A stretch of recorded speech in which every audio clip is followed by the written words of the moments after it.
మేడిగడ్డ అవినీతిపై మాజీ ముఖ్యమంత్రి కేసీఆర్ ను అరెస్టు చేయాలని బీజేపీ ప్రధాన కార్యదర్శి కరీంనగర్ ఎంపీ బండి సంజయ్ డిమాండ్ చేశారు. ఈ ప్రాజెక్టుకు సంబంధించి సంబంధిత అధికారులపై చర్యలు తీసుకోవాలన్నారు. ₹1,00,000 కోట్ల ప్రజాధనాన్ని దుర్వినియోగం చేసిన కేసీఆర్ కుటుంబం నుంచి ఆస్తులు జప్తు చేయాలన్నారు. సిరిసిల్లలో మీడియాతో మాట్లాడుతూ వేములవాడ, రాజన్న సిరిసిల్ల జిల్లాలోని అన్ని మండల కేంద్రాలతో పాటు చాలా గ్రామాల్లో పర్యటించి ప్రజల ఆశీర్వాదం తీసుకున్నట్లు చెప్పారు. కాంగ్రెస్, బీఆర్ఎస్ పార్టీలు అంతర్గతంగా ఒప్పందం కుదుర్చుకున్నాయని ఆరోపించారు.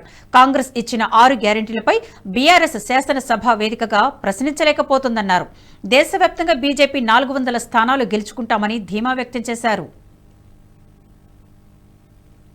ఎన్నికల కోడ్ పేరుతో తప్పించుకునే ప్రయత్నం కాంగ్రెస్ పార్టీ చేస్తుందని చెప్పి ఇప్పటికే ప్రజల చర్చ జరుగుతున్నది. ప్రజలకు అనుమానాలు వస్తున్నాయి.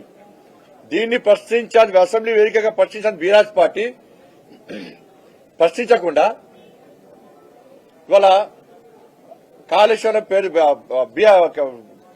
కృష్ణా జలాల పేరుతోని డైవర్ట్ చేస్తున్నారు.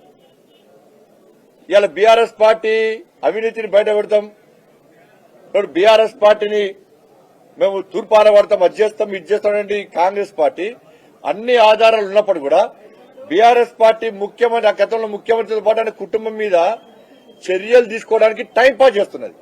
దాన్ని దృష్టి మళ్లించి కాళేశ్వరం అంటున్నది. కాళేశ్వరం సంబంధించి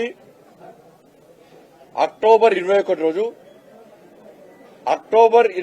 నాడు మేడిగడ్డకు సంబంధించి మెయిన్ బ్యారేజ్, కాళేశ్వరంలో మెయిన్ బ్యారేజ్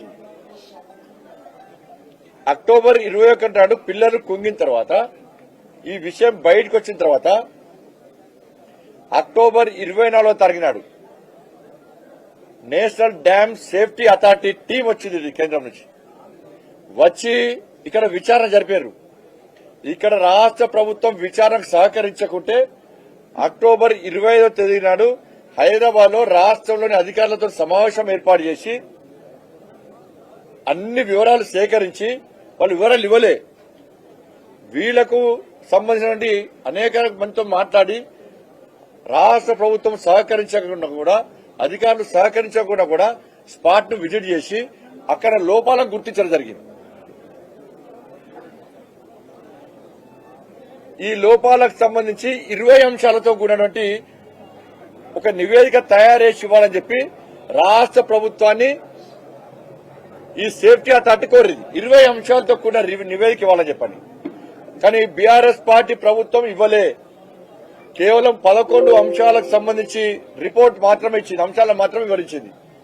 మిగతా 9 అంశాలకు సంబంధించి నివేదిక ఇవ్వడానికి, వివరాలు అందించడానికి అప్పటి బీఆర్ఎస్ పార్టీ ప్రభుత్వం నిరాకరించింది, ఇవ్వలే, నిర్లక్ష్యం చేసింది. ఇవాళ